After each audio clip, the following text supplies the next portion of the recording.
하나님 말씀 히브리서 11장 히브리서 11장입니다.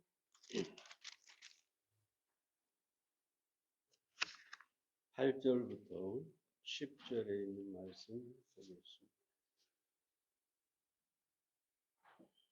히브리서 11장 8절부터 11절의 말씀입니다. 믿음으로 아브라함은 부르심을 받았을 때에 순종하여 장래 기업으로 받을 땅에 나아갈새 갈 바를 알지 못하고 나아갔으며 믿음으로 제가 외방에 있는 것 같이 약속하신 땅에 우거하여 동일한 약속을 유업으로 함께 받은 이삭과 야곱으로 더불어 장막에 거하였으니 이는 하나님의 경영하시고 지으실 터가 있는 성을 바랐음이니라.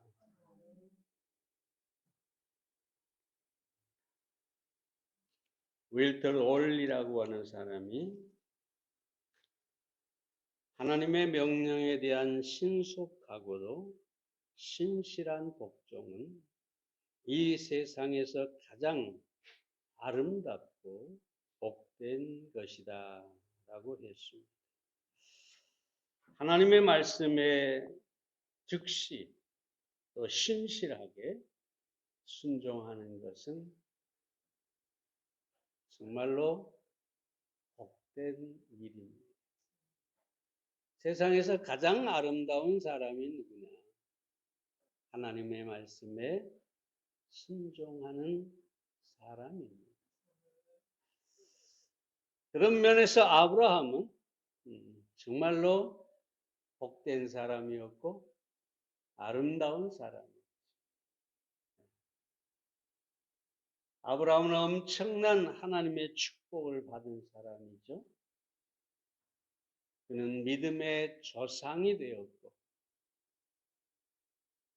가나안 땅을 그들의 후손에게 약속받은 대로 얻게 한 사람이죠. 다 믿음으로 순종한 결과였습니다. 그래서 오늘은 이 아브라함의 믿음에 대해서 우리가 생각해 보도록 하겠습니다. 첫째로 믿음으로 아브라함은 갈 바를 알지 못하고 나아갔습니다. 8절 말씀을 봅니다. 믿음으로 아브라함은 부르심을 받았을 때에 순종하여 장래 기업으로 받을 땅에 나갈새 갈 바를 알지 못하고 나아갔습니다. 여러분의 아브라함은 갈대아 우르에 살았습니다. 지금의 이란이 있는 곳이죠. 거기서 살다가 거기서 아브라함은 우상을 숭배하는 그 데라라고 하는 아버지 밑에서 태어나게 됐습니다. 여호수아 24장 2절에 보면 이 내용이 나오죠. 그런데 하나님께서 우상 숭배자의 아들인 아브라함을 부르셨고 아브라함은 믿음으로 하나님께 순종했습니다. 창세기 12장 1절에 보면 여호와께서 아브라함에게 이르시되 너는 너의 본토 친척 아비 집을 떠나 내가 내게 지시할 땅으로 가라. 여기서 하나님께서 뭐라고 합니까? 내가 내게 지시할 땅으로 가라. 하나님께서 미리 지도를 주지 않으셨어요. 미리 길을 알려주지 않았어요. 미리 가나안 땅이 어떤 땅이라고 정보를 제공하지 않았어요. 아무런 정보가 없는데 하나님께서 떠나라, 가라. 그러니까 아브라함은 떠나고 보았다는 것이죠. 여러분 이런 사람이 있을까요?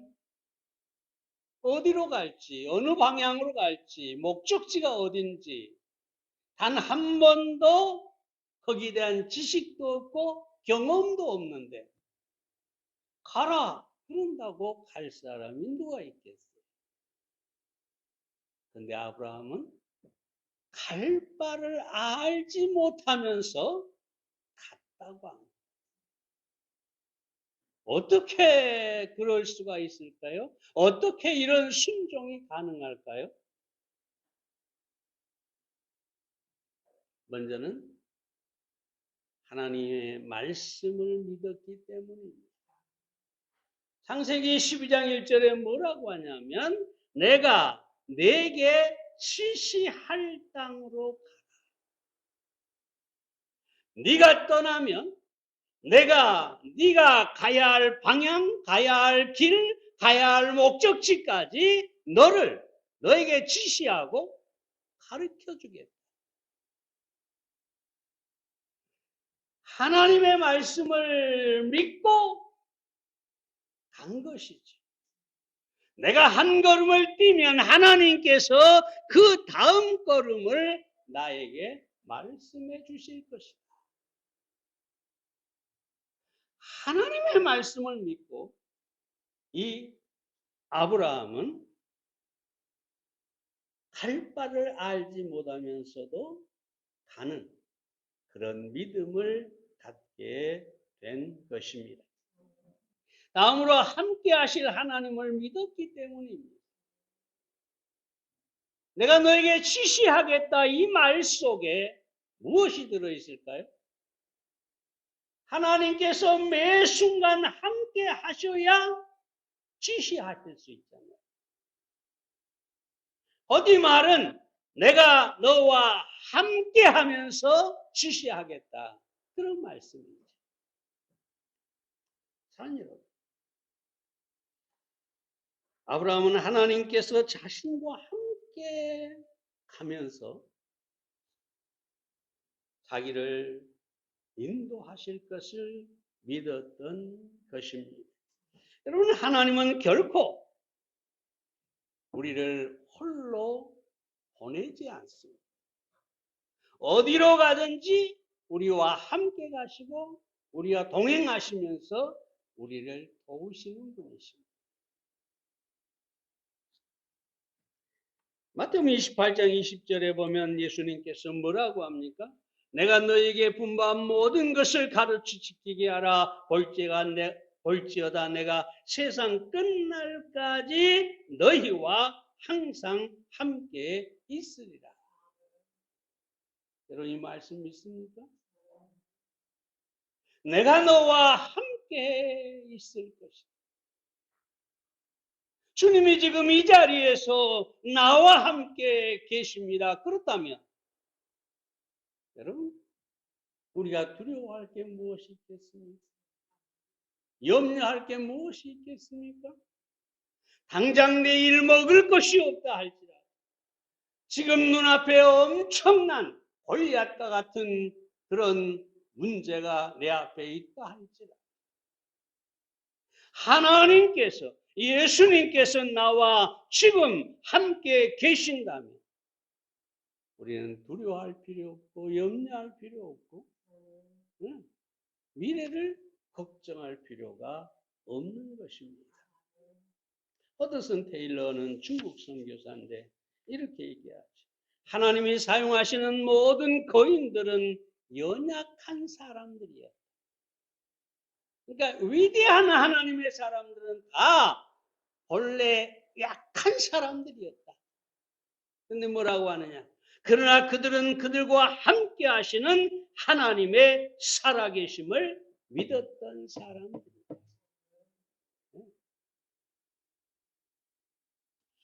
그럼 중요한 게 뭡니까? 우리는 하나님의 말씀을 믿고 매일 매 순간순간을 우리를 인도하실 하나님을 믿고 그 하나님과 함께 동행해야 합니다. 그 믿음이 우리로 순종하게 하는 것입니다. 영국의 외과 의사 모인 이안이라고 하는 사람이 있었는데 하루는 그가 안을 들여다볼 수 있는 투명 유리가 있는 수술실에서 수술을 하고 있었어요. 유명한 의사들이 모든 그 수술 과정을 지켜보고 있었는데 그는 성공적으로 수술을 마쳤습니다. 수술실에서 나오니까 복도에 가득 찬 그 많은 사람들이 있었는데 그 가운데 한 사람이 묻죠. 박사님은 이렇게 많은 사람들이 자기를 보는데도 어쩌면 그렇게 그 많은 사람들이 지켜보는데도 어쩌면 그렇게 침착하게 수술을 마칠 수 있었습니까? 그러니까 이렇게 말해요. 글쎄요. 밖에 아무리 많은 사람이 있어도 수술실 안에는 단지 3사람만 있었기 때문이 아닐까요? 환자와 나 그리고 그러니까 이 사람이 깜짝 놀라가지고 물어요. 아니 수술실에 환자와 선생님만 계시지 않았습니까? 또 누가 있었습니까? 그러니까 이렇게 얘기하죠. 수술실에 환자와 나 그리고 하나님이 함께 계셨습니다. 그러나 하나님은 보이지 않죠. 그러나 이 모인 안경은 하나님께서 그 순간에 그 수술실에 자기와 함께 계신 것을 확실하게 믿었던 것입니다. 하나님께서 나와 함께 계시면 우리는 두려워할 것도 우리가 해결할 수 없는 어떤 일도 있을 수가 없습니다. 그러므로 내게 말씀하시고 내게 지시하시고 나를 도우시고 나와 함께 하시는 하나님을 믿고 여러분이 온전히 순종하는 삶을 살 수 있기를 바랍니다. 두 번째로 믿음으로 아브라함은 장막에 거했습니다. 9절 말씀을 봅니다.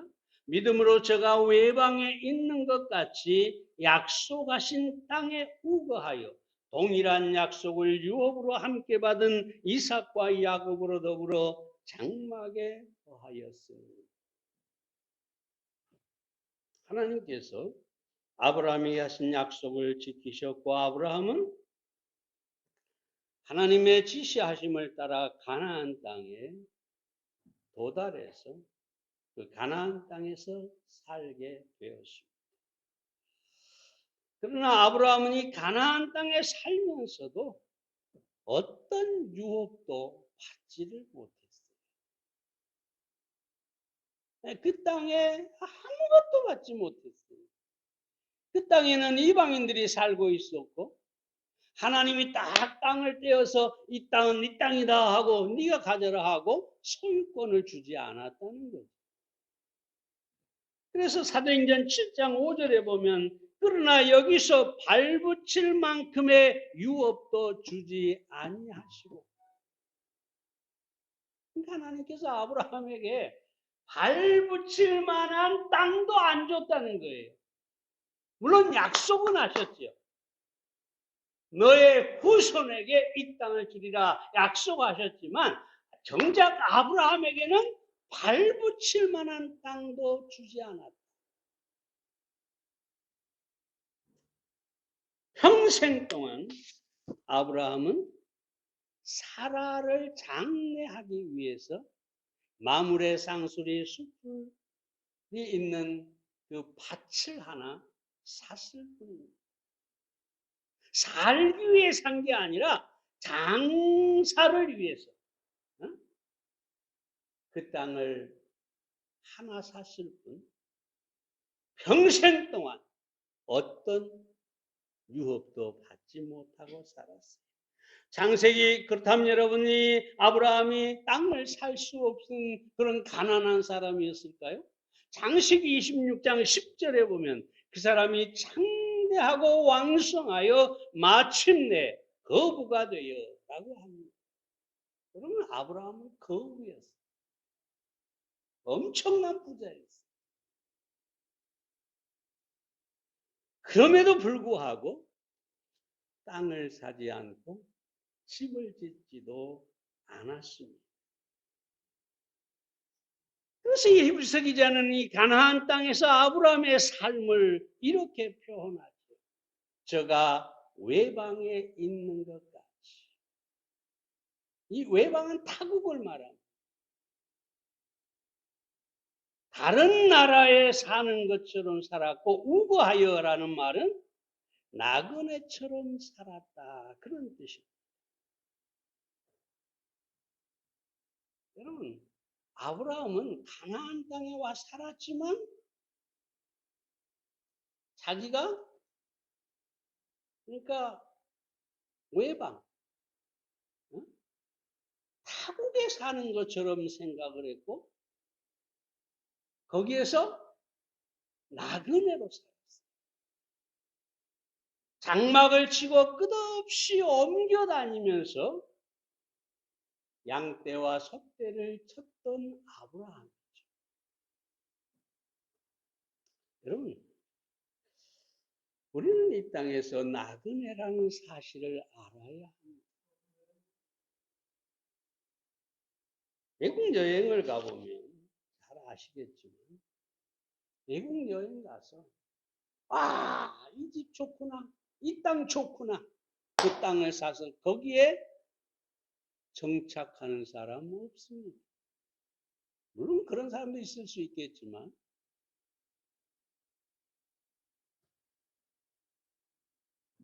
잠깐 호텔이나 뭐 이런 곳에 가서 자고 돌아올 뿐이죠. 아무리 좋은 것도 그것을 내 것으로 삼겠다 하는 사람은 아무도 없습니다.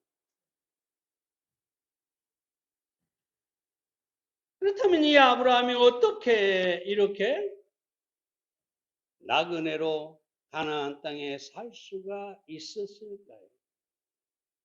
먼저 조금 전에 말씀드렸지만 나그네는 소유할 수 있는 것이 아무것도 없기 때문입니다.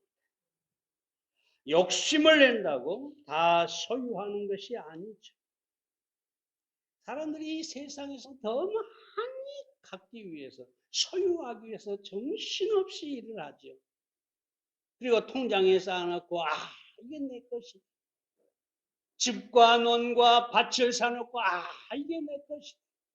빌딩을 사놓고 이게 내 것이다. 근데 여러분, 아무리 사람이 내 것이라고 주장해도 결코 영원히 내 것일 수가 없습니다.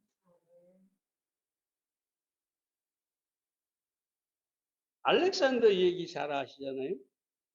죽을 때 자기 관에 자기 양손을 내놓고 장사를 하라고 했어요. 왜냐하면 내가 세상을 정복했지만 이 온 세상이 내 것처럼 보였지만 봐라, 나는 공술의 공수거다. 빈손으로 간다.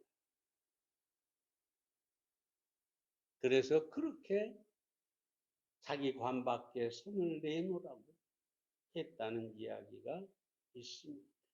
사람들은 인생은 소유하려고 하지만 결코 소유할 수 없는 것. 빈손으로 가는 것. 그것이 인생입니다. 다음으로 나그네는 끝이 있음을 아는 것이죠. 끝이 있다. 그럼 여행하는 사람이 반드시 돌아올 날이 있어요. 끝이 있어요. 영원히 타향에서 머물러 살 수 있는 사람이 없어요. 반드시 끝이 있습니다. 이 끝이 있다는 사실이 중요한 것이죠. 아브라함은 자기의 인생에 끝이 있다는 것을 알았기 때문에 하나님의 뜻대로 순종하는 삶을 살고자 했던 것입니다. 지난번에 제가 몇 년 전에 런던에 갔었는데, 여러분 시간은 촉박한데 거기에 이틀인가 영국에 머물러 있어야 되는데 모든 것을 볼 수는 없잖아요. 그리고 그냥 아무데나 그냥 목적도 없이 돌아다닐 수가 없잖아요. 꼭 가봐야 할 곳, 가장 좋은 것을 선택해서 가게 되죠. 인생의 끝이 있다는 것은 바로 그겁니다. 내 인생의 끝이 있다는 것을 아는 사람은 어떻게 인생을 살 것인가? 무엇을 하며 살 것인가? 무엇이 귀한 것인가? 어디에 내 인생을 헌신하고 바칠 것인가? 끝을 아는 사람은 인생을 가치 있게 살 수밖에 없는 것이죠. 왜 우리가 아무렇게나 인생을 살까요? 끝이 있다는 사실을 우리가 잊어버리고 살기 때문입니다. 한 번 죽는 것은 사람에게 정하신 것이라고 하는 히브리서 9장 27절 말씀을 우리는 매일매일 새기면서 우리 인생을 참으로 가치 있게 보내야 하겠습니다. 뿐만 아니라 나그네는 행복을 선택해야 합니다. 근본적으로 나그네는 고달프죠. 집 나가면 개고생이라는 말이 있듯이 집을 떠나면 이게 참 수고롭고 힘들고 고통스러운 것이죠. 그런데 이런 수고로운 인생을 살면서 가장 중요한 것은 무엇이냐? 기왕에 이런 인생을 살 때 나는 행복하게 살아야겠다. 나그네가 힘들어, 괴로워, 못 살겠어, 죽고 싶어. 그런다고 뭔가 나아지고 좋아지지 않아요. 아무리 힘들어도 그 속에서 행복을 찾고 선택해야 하는 것입니다. 링컨이 이런 얘기를 했죠. 대부분의 사람들은 자기가 행복해지려고 결심한 정도만큼 행복합니다. 내가 얼마나 행복한 사람이 됐냐는 내가 행복하려고 결심한 그만큼만 행복해져.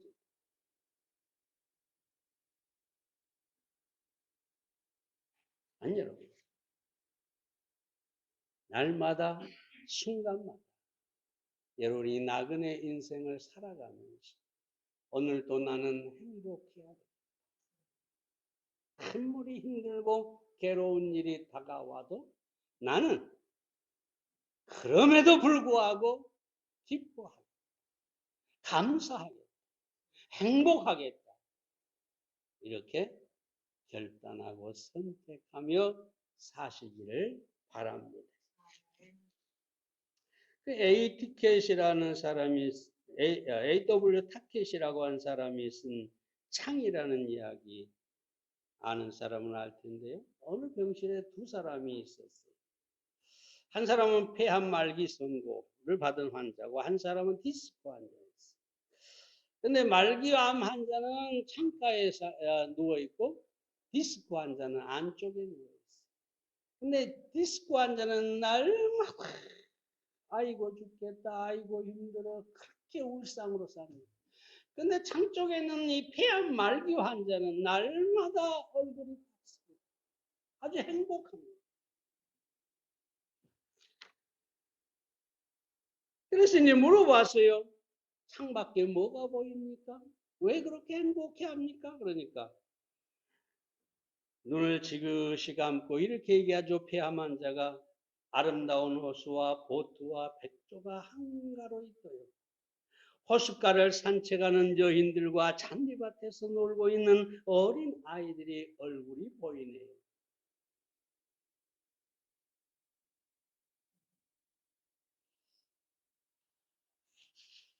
그래서 이 디스크 환자가 화가 났어요. 왜 나한테 저 창가를 주지 않고 이 안쪽 침대를 줬느냐.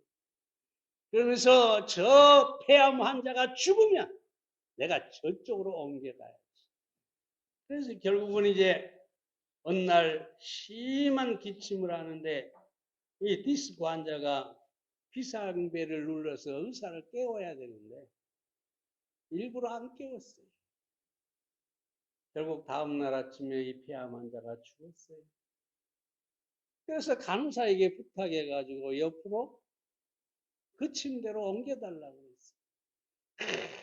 나도 이제 정말 이 아름다운 호수 또 여인들 아이들 노는 거 이거 봐야겠구나 하고 간신히 허리를 붙잡고 창을 딱 열었는데 창에 보인 게 뭐였을까요?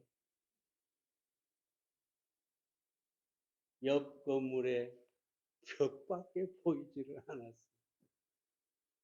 호수도 없고 아이들도 없고 그저 시멘트 벽만 딱 가로막고 있었어요. 왜 이야기를 썼을까요? 행복은 마음에 있다. 행복은 선택에 있다. 환경에 있는 게 아니라 돈에 있는 것도 아니라 진정한 행복은 마음에 있고 자기 자신이 선택하는 것 그것이 바로 행복이어야 한다. 사랑하는 여러분, 우리는 나그네 인생을 살고 있습니다. 그리고 인생은 언제가 끝나게 될 것입니다. 기왕의 이 나그네 인생, 이 여행을 우리가 해야 된다면 우리는 매 순간순간 돈이 있든 없든 건강하지 않든 건강하든 우리의 환경이 어떠하든 상관없이 매일매일 아침 눈을 뜰 때마다 나는 오늘 행복하게 살다. 매 순간순간 나에게 어떤 괴로움들이 다가올 때마다 아니야, 나는 행복할 거야. 나는 행복해야 되겠어. 여러분의 마음을 그렇게 다잡고 결심하고 행복한 삶을 사시기를 바랍니다.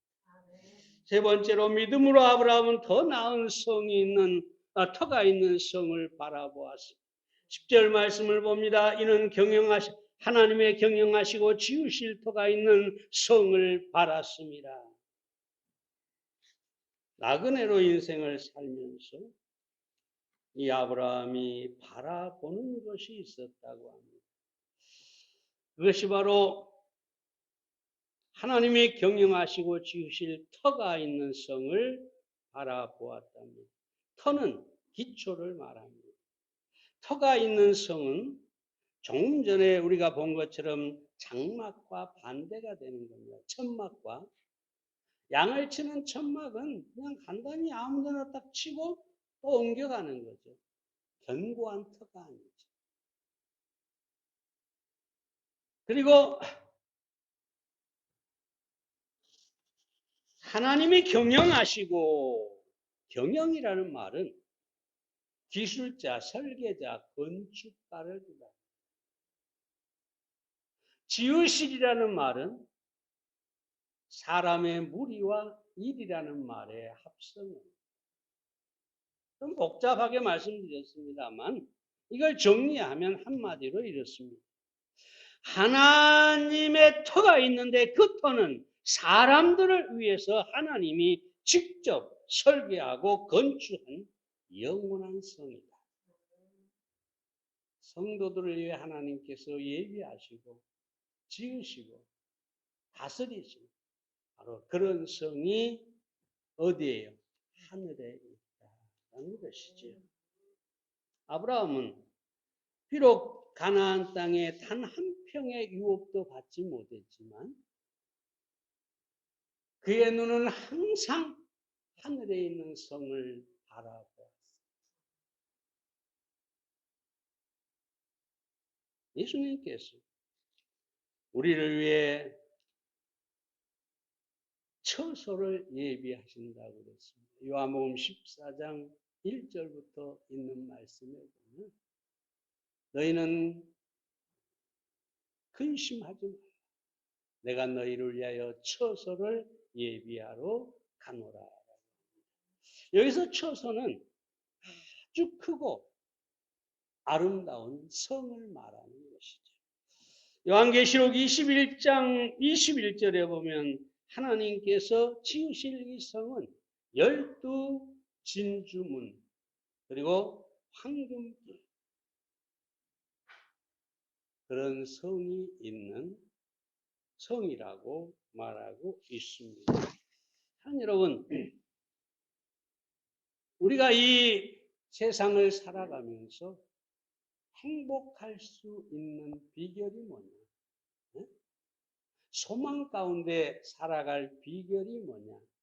바로 하늘나라를 바라보는 것입니다. 스폴전 목사가 이런 얘기를 해요. 형제들이여 하늘나라를 깊이 생각하라. 그리하면 당신은 전진하게 되며 당신이 당하는 고난을 잊어버릴 것이다. 눈물의 골짜기는 좋은 나라에 이르기 위해 놓여있는 길이며 재난의 세계는 축복의 나라로 가는 길인 것이다.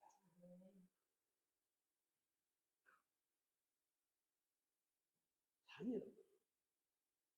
우리가 하늘나라를 깊이 생각하면 이 세상에서 고난, 이 세상에서의 정말 어떤 슬픔, 수많은 문제들 우리는 능히 이기고 남는 것이오.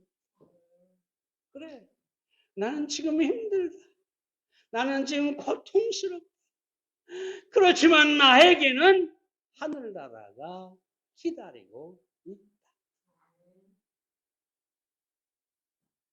예전에 한번 말씀드렸습니다만 어떤 주일학교 교사 여자가 어느 날 갑자기 목사님이 쫓아와가지고 목사님 천당이 있습니까? 없습니까? 있다, 없다라고만 간단하게 대답해 주세요. 왜 그런 질문을 하십니까? 그러니까 이 교사가 하는 얘기가 세상이 너무 복잡하고 살기가 힘이 듭니다. 시어머니 문제, 남편 문제, 자식 문제, 돈 문제 얼마나 힘든지 모르겠습니다. 그러나 만약에 천국이 있다면 정말로 천국이 있다면 그리고 그것이 보장된다면 이런 것들은 너무 시시하지 않겠습니까? 네? 시어머니에게 시집살이 좀 하면 어떻습니까? 아들이 좀 속을 썩이면 어떻습니까? 남편이 내 속을 썩이면 좀 어떻습니까? 이것들은 다 시시한 것이 될 것입니다. 나는 하늘나라가 있기 때문입니다. 아니, 여러분. 사람들이 천국 하면 그저 끌리는 나에게 지금 아무 상관이 없는 것처럼 생각합니다. 그러나 사랑 여러분, 만약에 여러분 안에 천국 신앙, 천국의 소망이 충만하면 바로 그것이 여러분이 세상을 이겨나갈 힘이 되고 여러분의 삶을 축복으로 이끌어 가는 것입니다. 그러므로 우리는 천국의 신앙으로 천국 소망으로 충만해야 하겠습니다. 토마스 에디슨이 이런 얘기를 하죠. 사람들이 물어요. 어떻게 그렇게 노인이 돼가지고 정력적으로 열심히 일을 하십니까? 그 대답은 이렇습니다. 믿음입니다. 영원에 대한 믿음이 나로 하여금 이렇게 현재의 삶을 더 충실하게 하고 만족하게 만듭니다. 나는 사람에게 영원한 세계가 있다는 것을 믿고 있습니다. 죽음은 현재로부터 출구요, 영원으로 향하는 입구일 뿐입니다. 노년에도 나이가 들어서도 두려워하지 않고 자기 일을 열심히 할 수 있었던 것은 바로 천국 신앙 때문입니다. 우리가 종종 세상이 너무 분주하고 세상이 너무 힘들어서 천국을 생각하지 않고 살아가는 사람이 많이 있는데, 아브라함이 하늘을 바라보고 살았던 것처럼 여러분도 천국 신앙으로 충만하시기를 바랍니다. 그럼 여러분의 인생이 훨씬 더 행복해질 것입니다. 기도하겠습니다. 살아계신 아버지 하나님, 아브라함은 갈 바를 알지 못했으나 하나님의 말씀을 믿고 갔고 동행하시는 하나님을 믿음으로 가나안 땅에 들어갈 수 있었습니다. 아브라함은 가나안 땅에 살면서도 그 땅에 어떤 유업도 없었지만 나그네로 행복한 인생을 살았습니다. 그 이유는 바로 하늘나라가 그의 눈에 있었기 때문입니다. 오늘 우리의 삶이 어떠합니까? 우리는 얼마나 주님 앞에 순종하며 살고 있습니까? 우리 가슴 속에 있는 것은 과연 무엇입니까? 하나님 앞에 온전히 순종하는 저희가 되게 해주시고 우리 안에 하늘나라로 충만하게 해 주시옵소서. 그래서 우리의 삶이 더 행복해지고 더 소망스럽게 해 주시옵소서. 예수님의 이름으로 기도했사옵나이다. 아멘.